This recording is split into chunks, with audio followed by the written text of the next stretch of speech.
महान सतनामी संत समर्थ साहब सिद्धा दास जी, हर गांव धाम समर्थ स्वामी जगजीवन साहब के द्वितीय शिष्य समर्थ साहब दूलन दास जी के शिष्य थे।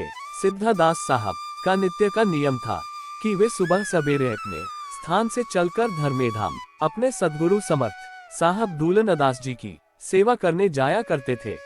एक दिन सिद्धा दास जी को बुखार हो गया, शरीर में तकलीफ हो रही थी। उन्हें लगा कि आज वे साहब की सेवा करने नहीं जा सकेंगे, लेकिन गुरु के प्रति अगाध प्रेम और सेवा भावना इतनी प्रबल कि अत्यधिक शारीरिक कष्ट होने के बावजूद गुरु चरणों का ध्यान करके चल पड़े। लगभग 2-3 कोस चलने के बाद सिद्धा दास साहब को चक्कर आने लगा, फिर भी वे रुके नहीं। अंततः वे रास्ते में ही गिर गए। उन्हें बुखार इतना ज्यादा चढ़ गया था कि पूरा शरीर तप रहा था। कुछ देर बाद उस रास्ते से जाने वाले राहगीरों ने सिद्धा दास साहब को रास्ते में पड़े हुए देखा तो उन्हें सहारा देकर पास के गांव में ले गए। गांव वालों ने उनके इलाज के लिए वैद्य को बुलाकर इलाज करवाया।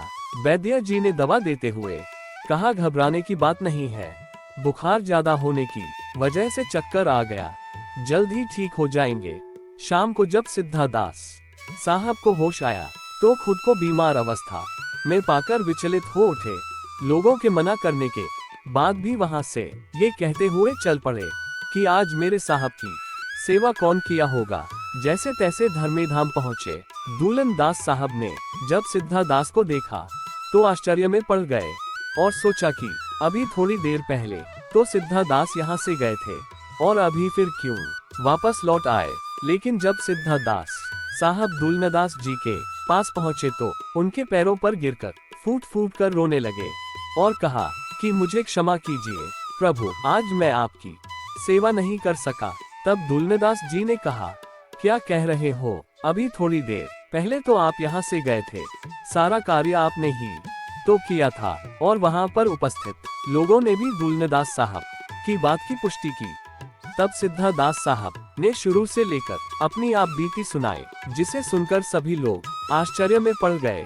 तब समर्थ साहब दूलनदास जी ने ध्यान लगाकर देखा तो सारी बात जान गए कि सिद्धा दास जी की गुरु भक्ति और गुरु की सेवा करने न पहुंच पाने की व्याकुलता देखकर भगवान स्वयं सिद्धा दास जी का रूप धारण कर उनके सद्गुरु की सेवा की और सिद्धा दास जी के आने से पहले वहां से चले गए। दूलनदास साहब ने सिद्धा दास साहब को गले से लगा लिया और बोले, धन्य हो सिद्धा दास, तुम्हारी गुरु भक्ति, सच्ची निष्ठा और तुम्हारे मन की व्याकुलता देखकर भगवान स्वयं तुम्हारे रूप में आकर तुम्हारा सारा काम करके चले गए। शुभ सतनाम बंदगी।